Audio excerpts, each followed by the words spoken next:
ನನ್ನ ಹೆಸರು ಹನುಮಂತಪ್ಪ ಅಂತಂದು BSNL ಡಿಪಾರ್ಟ್ಮೆಂಟ್ ರಿಟೈರ್ಡ್ ಎಂಪ್ಲಾಯಿ. ನಾನು ಸಾಧಾರಣ 22 ವರ್ಷದಿಂದ ಧ್ಯಾನ ಒಂದು ರೂಟಲ್ಲಿ ಬರ್ತಾ ಇದ್ದೀನಿ. ಡ್ಯೂಟಿಯಲ್ಲಿದ್ದಾಗ ಎಲ್ಲ ಕಡೆನೂ ಎಲ್ಲೆಲ್ಲಿ ಪಿರಮಿಡ್ಸ್ ಕ್ಯಾಂಪ್ಸ್ ಇರುತ್ತೋ ಅಲ್ಲೆಲ್ಲ ಆ ಕಡೆ ಹೋಗ್ತಾ ಇರ್ತೀನಿ. ಚಳ್ಳಕೆರೆಯಲ್ಲಿ 2 ಪಿರಮಿಡ್ ಇದು ಮಾಡ್ಕೊಂಡಿದ್ವಿ, ಅಲ್ಲೇನೆ ನಾವು ಧ್ಯಾನ ಮಾಡ್ತಾ ಇರ್ತೀವಿ. ఈయన కర్ణాటక ఏ ప్రాంతం? చల్లికేరి అనే ప్రాంతం నుంచి వచ్చారు. చెప్పండి. ఒక 23 సంవత్సరాలు BSNL లో పనిచేసి, నాకు కన్నడ రాకపోయినా ఈయన ఎవరో చెప్తే చెప్తున్నా పనిచేసి చెప్పండి. ನಾವು BSNL ಡಿಪಾರ್ಟ್ಮೆಂಟ್ ನಲ್ಲಿ 39 ವರ್ಷ 9 ತಿಂಗಳು 17 ದಿವಸ ಡ್ಯೂಟಿ ಮಾಡಿ 2000 ಇಸ್ವಿಯಲ್ಲಿ ರಿಟೈರ್ಡ್ ಆಗಿದ್ದೀನಿ. ಆವಾಗಿನಿಂದನೂ ಅದಕ್ಕಿಂತ ಮುಂಚೆಯಿಂದನೂ ನಾನು ಪಿರಮಿಡ್ ಇದರಲ್ಲಿ భాగియాగి ఆయన BSNL ఆఫీసు డ్యూటీ చేస్తూ 39 ఏళ్ళు చేసినాడు. ఆయన తర్వాత రిటైర్డ్ అయ్యి 2002లో రిటైర్డ్ అయ్యి ఆయన జీవితం పర్యంత మరి ధ్యాన ప్రచారము. ఆయన ఇప్పుడు వ్యవసాయ రంగానికి దిగినాడు. అక్కడ కూడా ఆయన చేసే పంట అంతా బాగా ఫలవత్తంగా బాగున్నది. ರಿಟೈರ್ಡ್ ಆದ್ಮೇಲೆ ಜಮೀನ್ ತಗೊಂಡು ಜಮೀನಲ್ಲಿ 4 ಎಕರೆ ಅಡಿಕೆ ಹಾಕಿದ್ದೀನಿ. ಅದು ಒಳ್ಳೆ ಉತ್ಕೃಷ್ಟವಾಗಿ ಬಂದಿದೆ. 150 ತೆಂಗಿನ ಗಿಡ ಇದೆ. ನಾನು 2000 ಗಿಡ ಅಡಿಕೆ ಗಿಡ ಇದೆ. ಉತ್ಕೃಷ್ಟವಾಗಿ ಬಂದಿದೆ. ಅದರಲ್ಲಿ ನಾನು ಪಿರಮಿಡ್ ಇದನ್ನ ಮಾಡ್ಬೇಕು ಅಂತ ತುಂಬಾ ಸಂಕಲ್ಪ ಇಟ್ಕೊಂಡಿದ್ದೀನಿ. ಅದು ಎಂದು ಇದು ಮಾಡ್ಬೇಕು, ಮನೆಯಲ್ಲಿ 2x2 ಪಿರಮಿಡ್ ಹಾಕೊಂಡಿದ್ದೀನಿ.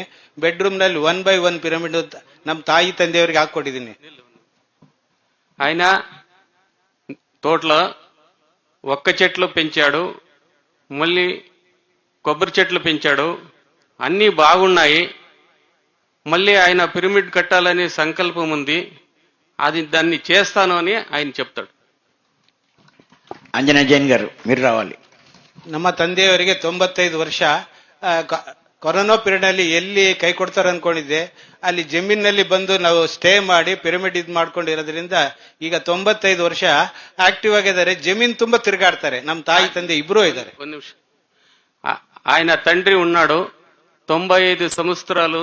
ఆయన ఆయన ఏమి భూమి ఉందో 4 ఎకరాలు దాని చుట్టూ తిరుగుతూ పనిచేస్తూ ఆ పిరమిడ్ అక్కడ 2x2 పిరమిడ్ ఇంట్లో నిర్మాణం చేసుకుని దాని కింద అందరూ కూర్చొని ధ్యానం చేసి అందరూ బాగుండరు అని చెప్తారు.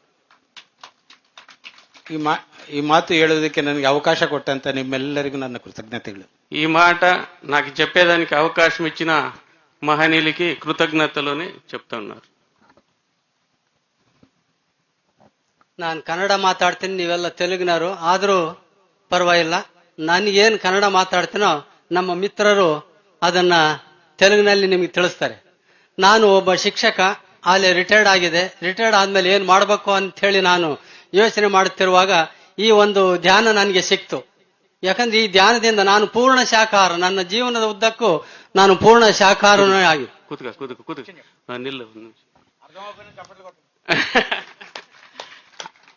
ఆయన retired master, high school master. Retired అయిన తర్వాత నేను ఏం చేయాలని ఆయన ఎంచుకున్నాడు. దానికి సరియంగా పిరమిడ్ ధ్యానం దొరికింది. దాన్ని చేస్తూ ఆనందంగా ఉంటానని చెప్తా ఉన్నాడు. శాకాహారి, ಪೂರ್ಣ ಶಾಖಾಹಾರ. ನನ್ನ ಮಗಳು ಮಾಂಸಾಹಾರ. ಆದ್ರೆ ನಾನು ಧ್ಯಾನಕ್ಕೆ ಬಂದ್ಮೇಲೆ ನಮ್ಮ ತಂದೆಯವರು ಇದನ್ನ ಬಿಟ್ಟಿದ್ದಾರೆ ಅಂತ ಹೇಳಿ ನನ್ನ ಮಗಳನ್ನು ಸಹ ಶಾಖಾಹಾರದಲ್ಲಿದ್ದಾರೆ. ನಮ್ಮ ಮನೆಯವರು ಸಹ ಹಿಂದೆ ತಿಂತಾ ಇದ್ರು, ಈಗ ಅವರು ತಿನ್ನಲ್ಲ, ಬಿಟ್ಟಿದ್ದಾರೆ. ఈయన కూతుర మాంసాహారి, ఈయన శాకాహారి. మా నాయన ఇడిసినాడు అని ఈయన కూతుర, ఈయన భార్య ఇద్దరు ఇడిసి అందరూ ధ్యానం చేస్తారు. ನನಗೆ ಒಬ್ಬ ಮೊಮ್ಮಗಳು, ಒಬ್ಬ ಮೊಮ್ಮಗ ಇದ್ದಾನೆ. ಮೊಮ್ಮಗಳು ಈಗಾಗಲೇ ಬಿಟ್ಟಿದ್ದಾಳೆ.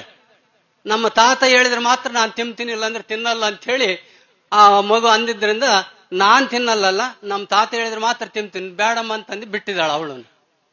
ఆ మనం బిడ్డ కూడా మా తాత తినలేడు, దానికి నేను తినను, మా తాత చెప్తే తింటాను, లేకపోతే నేను శాకాహారిగా ఉంటానని చెప్పింది. ನಮ್ಮ ಅಳಿಯ ಒಬ್ಬ ಮೊಮ್ಮಗ ತಿಂತದ್ರೆ ಅದನ್ನ ಇಷ್ಟಲ್ಲೇ ಬಿಡಿಸ್ತಾ ಇದೀನಿ ನಾನು. ಈಗ ಅವ್ರನ್ನ ಧ್ಯಾನಕ್ಕೆ ಕರಿತಾ ಇದೀನಿ, ಅವ್ರು ಬಂದ್ರೆ ಅವರು ಬಿಡ್ತಾರೆ. ಈಗ ಪೂರ್ಣ ಶಾಖಾಹಾರ ಮಾಡ್ಬೇಕನ್ನುವಂಥದ್ದೇ ನನ್ನ ಉದ್ದೇಶ. ఆయన అల్లుడు తింటా ఉన్నాడు. దాన్నే ఇడిపిస్తాను ఇంతట్లోనే అని చెప్తా ఉన్నాడు.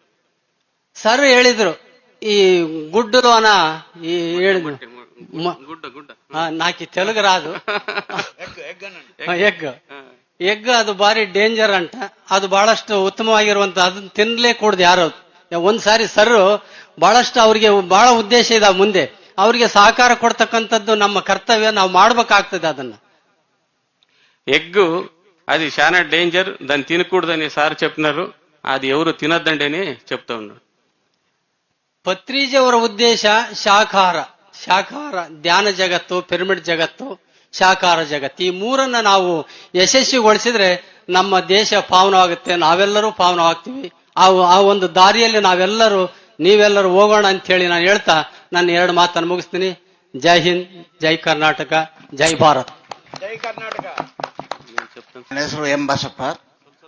ನಾನು ಇಲಾಖೆಯಲ್ಲಿ 36 ವರ್ಷ ಪೊಲೀಸ್ ಇಲಾಖೆ ಕೆಲಸ ಮಾಡಿ ASI ಅಂತ ರಿಟೈರ್ ಆಗಿ ಈಗ 8 ವರ್ಷ ಆಯ್ತು. ನಾನು ಧ್ಯಾನಕ್ಕೊಂದು 2 ವರ್ಷ ಆಯ್ತು.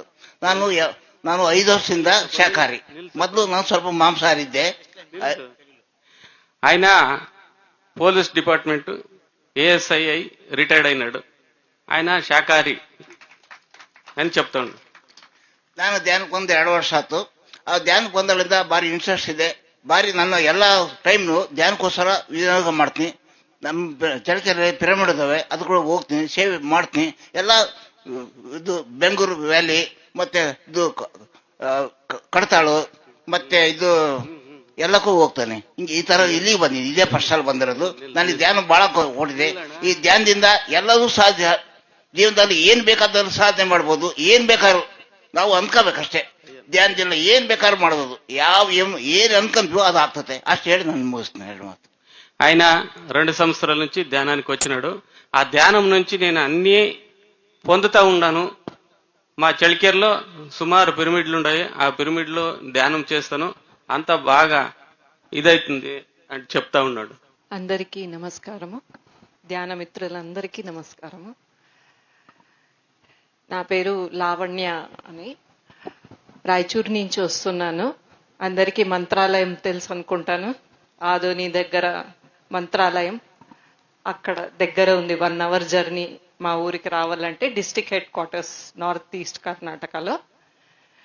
మా ఊర్లో మేమంతా ధ్యాన ప్రచారంలో స్టార్ట్ చేసినాను నా జర్నీని. ఫస్ట్ నేను ఎగ్ తింటా అంటేని శక్తి కావాలా అని అది తిన్నాను. నాకేమీ ఆరోగ్యం ఏమీ సరిగ్గా మంచిగా ఏమీ కాలేదు. అయినాక తెలిసింది ఎగ్ కూడా మనకి మంచిది కాదు అని. అప్పటి నుంచి నా పిల్లలకి నేను తినేది అన్నీ వదిలేసినాను. ఇప్పుడు మా ఊర్లో అంతా ధ్యాన ప్రచారాలు, పిరమిడ్ కట్టినాము, మీరందరూ రావాలా. ఇంకా ఒక 2 నెలల్లో ఇనాగ్రేట్ చేస్తున్నాము. లక్ష్మీ వెంకటేశ్వర పిరమిడ్ అని మేము రాయచూరులో ఒక పెద్దది పబ్లిక్ పిరమిడ్ కట్టినాము. రాయచూరులో అందరూ కలిసి ధ్యాన ప్రచారము, స్కూళ్లలో అన్ని చెప్పేది, హాస్టల్స్ లో పోయి చెప్పేది, ప్యాంప్లెట్స్ పంచేది, ఇవన్నీ కార్యక్రమాలు మీరందరూ చేసిండేది మేము చేసినాము. మాకి చాలా సమాధానము, సంతోషము చిక్కింది ఈ ఒక PSSM లో అని చెప్పి నా ఒక 2 మాటలు ముగిస్తున్నాను. Thank you. నా పేరు తిప్పారెడ్డి అని. నేను కర్ణాటక నుంచి వచ్చాను. దాదాపు 19 సంవత్సరాల నుంచి నేను ధ్యానంలో ఉంటాను. అక్కడ మా చలికెర్లో ఒక పిరమిడ్ ఫస్ట్కి 30x30 పిరమిడ్ నిర్మాణం చేశాము 2010లో. సార్ అక్కడ వచ్చి ఇనాగరేషన్ చేశాడు. అంతా బాగానే ఉంది. దాదాపు ఆ పిరమిడ్లు ఒక 600 నుంచి 650 పిరమిడ్లు పెద్ద పెద్దవి కట్టాము. దాన్ని నిర్మాణం చేసేకి నేను వెళ్ళాను. నా ఫ్రెండ్ రఘు అని నేను ఇద్దరు కలిసి 650 పైన పిరమిడ్లు కట్టాము. కర్ణాటక, ఆంధ్ర మొత్తం అంతా తిరిగి పిరమిడ్లు బాగా చేస్తా ఉన్నాము. సార్ చెప్పారు ఒకసారి 2013లో, అయ్యా 1000 పిరమిడ్లు మీరు కట్టాలయ్యా. ఆయ్ సార్ కడతాం మీ అనుగ్రహం ఉంటే వేయం సార్, ఇంకా ఎక్కువే కడతాము అంటే చెప్పాము. అప్పుడు అన్నాడు సారు, అయ్యా మీరు 1000 పిరమిడ్లు కట్టకపోతే మీ చిరఛేదన చేస్తాను అని చెప్పాడు. ఆయ్ స్వామి, మేము కడతాము, చిరఛేదన వద్దు, ఏమొద్దు, మేము కట్టేకి సిద్ధంగా ఉంటాం, మీ అనుగ్రహం ఒకటి ఉంటే, మీ అనుగ్రహం ఒకటి చాలు అని చెప్పి చేస్తా ఉన్నాము. ఆ పెద్ద పిరమిడ్లు కాకుండా చిన్న చిన్న 1 ఇంచు 2 ఇంచులు పిరమిడ్లు ఇంటి మీద ఆర్సిసి లోపల పెట్టడానికి చేసి ఇచ్చాము. అట్లా అవన్నీ లెక్కేస్తే అయిపోయిన ఒకడే. అట్లా చేస్తూ నేను ఒక వ్యవసాయ కుటుంబంలో వచ్చినవాడు. మాది దాదాపు 30 ఎకరాల పొలం ఉంది. అక్కడంతా వేరుశనగ వేసేవాళ్ళు, మేమంతా విపరీతమైన పంట పండేవాళ్ళు. 2010లో ఒక అనుభవం చెప్తానండి, రైతు అనుభవం చెప్తాను, మీరంతా వినాలి. రైతులు ఎవరన్నా ఇక్కడ ఉంటే వాళ్ళకి మంచి బాగుంటుంది. అప్పుడు సారు మా ఊరికి వచ్చినప్పుడు రాత్రంతా వాళ్ళ దగ్గర ఉండి వాళ్ళు సేవ చేసుకొని రాత్రంతా ఎన్నో రాత్రులు ఆయన దగ్గర గడిపాము. ఎక్కడ పోయినా గుర్తుపట్టేవాడు, రాంట పిలిచేవాడు. ఎంతమంది 1,00,000 మంది ఉన్నా కూడా రాంట పిలిచేవాడు. అంత అవినాభావం సంబంధంతో ఉండేవాళ్ళు. ఓసారి వర్షం రాలేదు. వర్షం రాకపోతే మా చేనికి మేము చెనిక్కాయ వేయాలి కదా, పంట ఇత్తనం వేయాలి కదా భూమికి. ఒక పక్క ఊరి పక్క అయింది, ఒక పక్క వర్షం లేదు. ఆ రోజు ఏమిది అంటానని ధ్యానానికి కూర్చొని వరుణదేవుని ప్రార్థన చేశాను పొలంలో. చేసిన తర్వాత 3 రోజులకి కుంభకోణం వర్షం కురిసింది. 3వ రోజులకి పంటంతా ఇత్తనం వేసాము, బాగా వచ్చింది, బ్రహ్మాండంగా వచ్చింది. ఆ వేసిన తర్వాత నేను ఈ పొలంలో ఒక్క ముక్కు కూడా నాకు వద్దున భూతల్లి అని నేను వేడుకున్నాను ధ్యానంలో. అదే విధంగా భూతల్లి ఒక కలుపు ముక్కు కూడా రాలేదు. నేను ₹1 కూడా ఖర్చు పెట్టలేదు కలుపుకి. అట్లా పంట బాగా వచ్చింది. వచ్చిన తర్వాత ఒక 2 వర్షాలు వచ్చినవి, 2 సార్లు పంట బాగా ఎత్తు పెరిగింది. కాయ బాగా కాసేటప్పుడు విపరీతమైన కాయ వచ్చింది. ఆ కాయ పెద్ద ఇట్లా గుట్టులు, ఆ గుట్టుల పక్కనే మా చేను. ఆ చేనులో ఎలుగుబంటులు, ఆ పందులు, మళ్ళీ ముళ్ళ పంది అని ఉంటుంది కదా, అది విపరీతమైన ప్రాణులన్నీ వచ్చి నాకు తొందర చేసేవి. పొలంలో సాధ్యం లేకుండా తొందర అంతే, చెట్లని లాగేసేవి. ఇంత తెలుపు ఊరికే ఒక్కొక్క నైటు ఒక్కొక్క ఎకరా పొలం అంతా పీకేసేవి. అప్పుడేం చేస్తే 3 రోజులు అక్కడే ఉంచి ధ్యానం చేసినాను. 3 రోజులంతా సంకల్పం చేసి నాకేమి తొందర అవ్వకూడదు, ఆనందంగా పంట రావాలని నేను కోరుకున్నాను. అప్పుడు నుంచి ఆ చెనిక్కాయ పీకే వరకు అంతా కళ్ళం వేస్తాం కదా, ఒక దగ్గరికి వేస్తాం కదా, అంతవరకు ఏమీ నాకు ఒక్క చెట్టు కూడా లాగలేదు. అవి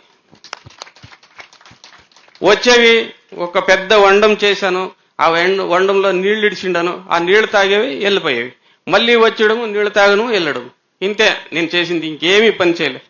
అట్లా అందరూ నా పక్క చుట్టూ అందరూ వాళ్ళు ఒక్కొక్కరు 10,000 20,000 కలుపుకి డబ్బులు పెడితే నాది ₹1 కూడా ఖర్చు కాలేదు. అంత ఆనందంగా పంట వచ్చింది. వాళ్ళవి 5 బస్తాలు 10 బస్తాలు అయితే నా 25 బస్తాలు అయింది ఒక క్వింటల్కి. అట్లా 150 పైన అయినవి, 150 బస్తాల పైన అయినవి నా చెనక్కాయ. అంత ఆనందంగా ఈ ధ్యానం నుంచి పొందొచ్చని ఈ రైతు బాంధవులకి అందరికీ నేను చెప్తా ఉన్నాను. ఇంకా అనుభవాలంటే లెక్కలేని అనుభవం. ధ్యానానికి కూర్చున్నప్పుడల్లా ఒక్కొక్క రీతి ధ్యానంలో అనుభవము ఎక్కువ.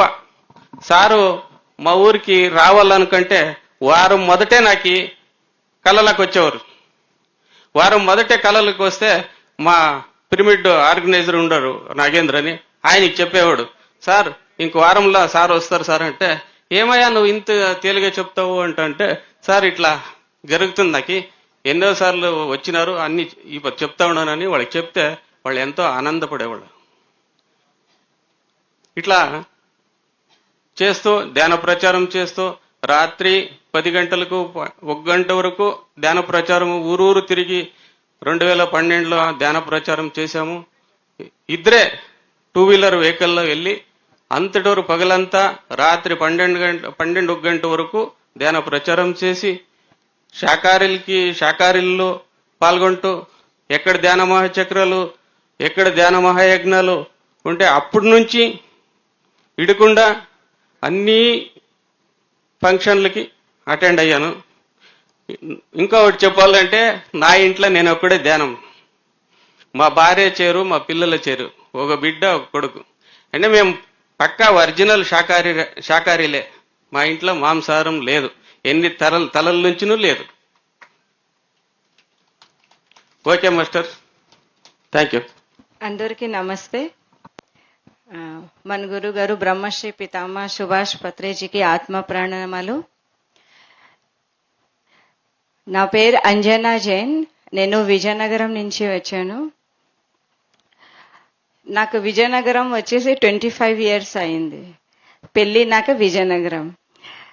నాకు ధ్యానంలో రావడానికి కారణం అంటే నాకు హెల్త్ ఇష్యూ స్పాండిలైజ్. స్పాండిలైజ్ ఇష్యూస్ మీ అందరికీ తెలిసే ఉంటే దాంట్లో నాకు చాలా హెవీ, అంటే నర్వ్ సిస్టమ్స్లో నెక్ నుంచి నాకు హ్యాండ్ వరకు విపరీతంగా నొప్పి వచ్చింది. దాన్ని ఎలా క్యూర్ చేయాలా అంటే నాకు అప్పుడు తెలియదు. పిఎస్ఎస్ఆర్ మూమెంట్లో వచ్చిన ముందు నుంచి నాకు నో డాక్టర్ నో మెడిసిన్ నా మైండ్లో ఉన్నింది. అంటే నాకు టాబ్లెట్స్ అంటే ఎందుకు ఇష్టం లేదు. టాబ్లెట్ లాగంటే ఇది ఎలా క్యూర్ చేయాలా నాకు తెలీదు అప్పుడు. కానీ ఇలాగ మైండ్లో ఉంది, నేను టాబ్లెట్ వాడలేను. డాక్టర్ దగ్గర వెళ్ళాను, ఎక్స్రే చేయించుకోను, స్కానింగ్ చేయించుకోను. డాక్టర్కి వెళ్ళేసి నేను చెప్పిందని నాకు లోపల ఏంటి ప్రాబ్లం ఉంది మీరు చెప్పండి, కానీ నాకు టాబ్లెట్స్ వద్దు అన్నాను. అప్పుడు డాక్టర్ అంటారా, మీరు డాక్టర్ దగ్గర వచ్చేసి నో టాబ్లెట్స్ అంటే చెప్తే అలాగవుతాయి. అది నేను చూసుకుంటాను అలాగన్నాను డాక్టర్కి. కానీ ఏడ్ చేయాలా నాకు తెలీదు. ఎలా టైం 2-3 ఇయర్స్ అయింది. నార్మల్గా జస్ట్ నేను ధ్యానం అంటే జస్ట్ ఫిజికల్ మన ఎక్సర్సైజ్ చేయడం అలాగా. తర్వాత 2019లో వాట్సాప్ మెసేజ్ చూశాను, మెడిటేషన్ ఒక ధ్యాన క్లాస్ ఉంది అని వాట్సాప్ గ్రూప్లో. అప్పుడు నేను వెళ్ళాను. మన విజయనగరంలోన మన మార్వాడి సమాజం వాళ్ళు పెట్టారు. అప్పుడు విశాఖపట్నం నుంచి రామరాజు సార్ వచ్చారు ఆ ధ్యాన క్లాస్కి, అంటే అక్కడ చెప్పడానికి. ఆ ఫస్ట్ డే నేను ఫస్ట్ సిట్టింగ్లో 3 అవర్స్ మెడిటేషన్ చేసాం. ఆ రోజే విపరీతంగా పెయిన్. సార్ చెప్తారా ఐస్ ఓపెన్ చేయకూడదు అంటే చేతి అలా కట్ అయిపోతాయి, అలాగుంది అప్పుడు పరిస్థితి. కానీ సార్ కూడా చెప్తుంది ఐస్ ఓపెన్ చేయకూడదు, ఏదైనా అవుతే కూడా ఎవరైనా కళ్ళు మూసుకొని ఉనండి. ఆ ఫస్ట్ సిట్టింగ్లోనే 3 days నాకు అంటే లోపల చాలా హ్యాపీనెస్ కూడా ఉంది, కానీ అంత పెయిన్ కూడా ఉంది. ఆ రోజు నాకు చాలా అంటే 5 ఫింగర్ కాన్సెప్ట్ కూడా సార్ చెప్పారు, అది కూడా నాకు చాలా నచ్చింది. ఆ రోజు ఎలా క్లాస్ అయిపోయింది. రామరాజు సార్ నాకు పిలిచేసి చెప్పారా, మేడం మీ అనుభవాలు చెప్పండి అని. సార్ ఎంత పెయిన్ ఉంది ఏది చెప్తాం అలాగన్నాను నేను ఆ రోజు. లేదు మేడం చెప్పాలి, మీకు అలాగ అనిపించింది అంటే, సార్ ఏదో అయింది, ఏటైంది అది నాకు తెలీదు అలాగన్నాను నేను సార్కి. తర్వాత నేను ధ్యానంలో రావడానికి కారణం కూడా నా హస్బెండ్. యాక్చువల్లీ వాళ్ళ ముందు నుంచి నాకు చెప్పిందని మెడిటేషన్ చేయు అని. కానీ అప్పుడు చెప్తారు కదా టైం వస్తాను అన్ని అవుతాయని. మెడిటేషన్ ఏంటి, నేను యాజ్ ఎ జైన్ ఫ్యామిలీగా పుట్టాము, మన ధర్మంలో ధ్యానం ఉంది. కానీ ధ్యానం ముందు ఇదే గుడి వెళ్ళడం, పూజ చేయడం, మంత్ర చేయడం ఇవన్నీ బాగా ఎక్కువ చేసాం నేను. కానీ మెడిటేషన్ అంటే ఆ మీనింగ్ అంటే నా మైండ్లో ఎంత అది స్ట్రగుల్ చేయలేదు అంటే చేయాలని. కానీ ఆ రోజు ఏదో నా పుణ్యం వచ్చింది, అందుకని నేను ఆ క్లాస్ వెళ్ళడం. ఆ రోజు నుంచి ఇప్పటి వరకు ఆ కంటిన్యూ మెడిటేషన్ చేయడం అంటే ఈ హెల్త్ ఇష్యూస్ ఇప్పుడు తెలిసిపోయింది మనకి. హెల్త్ ఇష్యూస్ రావడానికి కారణం కూడా మన థాట్స్ వల్ల, మన బాడీలో అలాగా మన ఏదైనా డిజీజ్ కి తీసుకొని వచ్చేస్తాం అని. తర్వాత ఈ మెడిటేషన్ చేయడం 2020లో జూమ్ క్లాస్ వినడం చాలా అద్భుతంగా జరిగింది మనకి. కరోనా టైంలో మాకు ఎలా వెళ్ళిపోయింది కరోనా టైం, మొత్తం ప్రపంచంలో అంతా భయంగా ఉంది. కానీ అది మనకు పత్రి సార్ బ్లాసింగ్, ఆ టైంలో జూమ్ రావడం, క్లాసెస్ వినడం, మళ్ళీ ఇంట్లో పని చేయడం అంతా అద్భుతంగా జరిగింది అప్పుడు ఎక్స్పీరియన్స్. అప్పుడు కరోనా టైంలో ఒక ఇంజెక్షన్ కూడా తీసుకోలేదు నేను. చాలా మంది అడిగారు, అంటే ఇది అయిపోతే అది అయిపోతే నేను చెప్పాను, సత్యంతో మన బతకాలి. సత్యంలో టైం పడతాయి కానీ సత్యమే ఉంటాయి. అయితే నేను ఇంజెక్షన్ తీసుకోలేకంట. నాకైతే చాలా మంది అంటారు కదా వేడి నీళ్ళు తాగండి, నాకు కానీ నచ్చదు వేడి నీళ్ళు. సో నేను తాగలేదు. నా ఇంట్లో చాలా మంది అలా కొంచెం అబ్జెక్షన్ పెట్టారు. అప్పుడు కొంచెం మా హస్బెండ్ తమ్ముడుకో కూడా కొంచెం ఎఫెక్ట్ వచ్చింది, జస్ట్ లైట్ గా. అందరికి భయం పడిపోయారా. కానీ మెడిటేషన్ వల్ల వాళ్ళ దగ్గర నేను వెళ్ళడం, వాళ్ళకి చూడడం అన్ని నేనే చేసాం. అంటే లోపల భయం ఉంటేనే మనకి ఏదైనా అటాక్ వస్తాయి. ఇవన్నీ మనకి సబ్జెక్ట్ క్లాస్ ద్వారా తెలిసిపోయింది.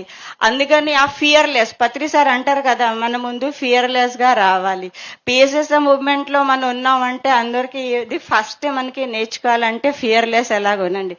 ఆ ఫియర్లెస్ ఇప్పుడు ఎలాగుంది అంటే రాత్రి 2-3 గంటలకి కూడా నేను నా వీధిలో సింగిల్ గా తిరుగుతాం, భయం ఉండదు నాకు. అంటే యాజ్ ఎగ్జాంపుల్ గా నేను ఎక్స్పీరియన్స్ ఇప్పుడు కూడా చేసుకుంటామని. దాని తర్వాత ధ్యానంలో వచ్చిన తర్వాత ఇంట్లో ఎన్వైరన్మెంట్ కూడా చాలా మారిపోయింది. ప్రేమ, కరుణ, తత్వ మన ఫ్యామిలీకి మనం ఎలా తీసుకొని వచ్చాం, మన సోల్ ప్లానింగ్ ఏంటి, ఇవన్నీ తెలిసిపోయింటే ఏంటో ఒక ఈజీ అవుతాయి మన లైఫ్ జర్నీ. చాలా మన గురుగారు మెడిటేషన్ లో మనం తీసుకొని వచ్చిన తర్వాత నీ లైఫ్ లో ఏ జరుగుతుంది దానికి కారణం నువ్వే. ఇంకా ముందు అయితే మన అందరికీ కంప్లైంట్ చేసాం, లైక్ కింద ఇప్పుడు మనకి అర్థం అయింది కదా మన సోల్ ప్లాన్ ఏంటి, మన ఫ్యామిలీ జర్నీ ఏంటి. ఇలాగా ఈ సబ్జెక్ట్ నేర్చుకున్న తర్వాత చాలా ఈజీ అయిపోయింది నా జర్నీ. అందుకని మన గురువు గారికి చాలా థ్యాంక్ యూ. ధ్యానం మన లైఫ్ లో తీసుకొని వచ్చి మనం యాక్సెప్ట్ చేసామని ఇప్పుడు చాలా హ్యాపీగా ఉంది నా లైఫ్ అంటే. Thank you.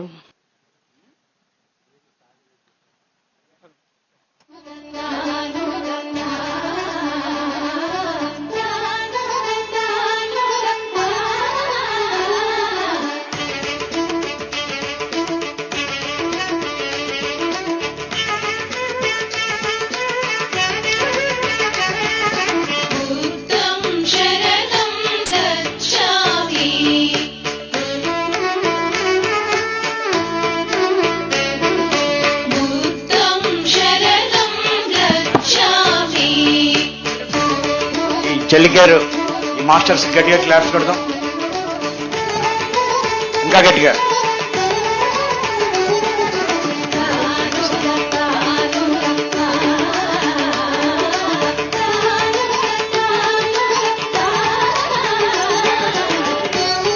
రాయచూరు మాస్టర్.